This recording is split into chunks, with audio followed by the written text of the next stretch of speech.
So for this problem, computing overtime payment, then we have this given.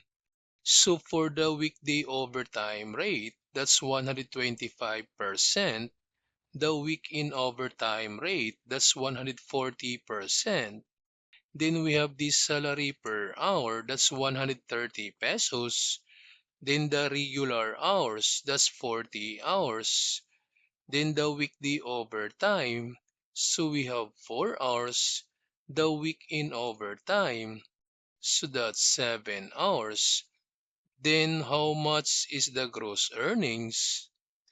So to solve for this problem, so first we need to compute the weekday overtime and the week-in overtime. So to find the weekday overtime, so this is equal to the salary per hour, that's 130 times the number of hours for the weekday overtime. So this one is 5 hours times the weekday overtime rate. So that's 125%. Then convert this one to decimal. So this is equal to 1.25. So to find the weekday overtime, so we have 130 then times 5 times 1.25. So the weekday overtime equals 812.5 pesos. Then to find now the week-in overtime, so again the same equation.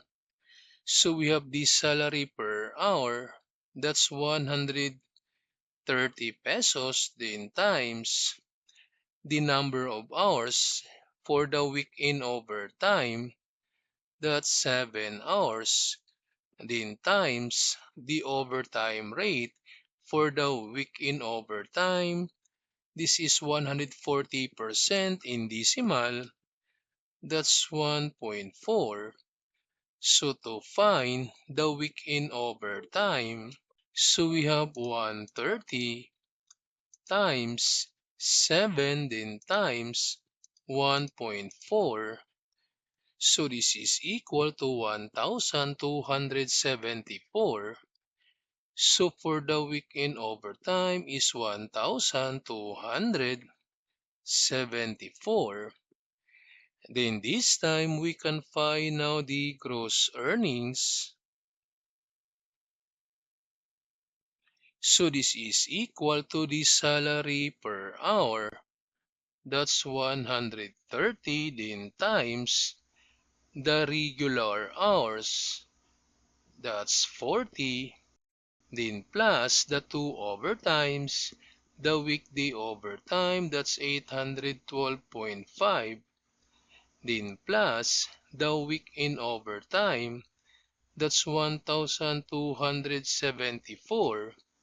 So to find the gross earnings, so this is equal to 130 then times 40 then equals then plus 812.5 plus 1,274. So equal, so the gross earnings is 7,286.5. So this is equal to 7,286.5 pesos.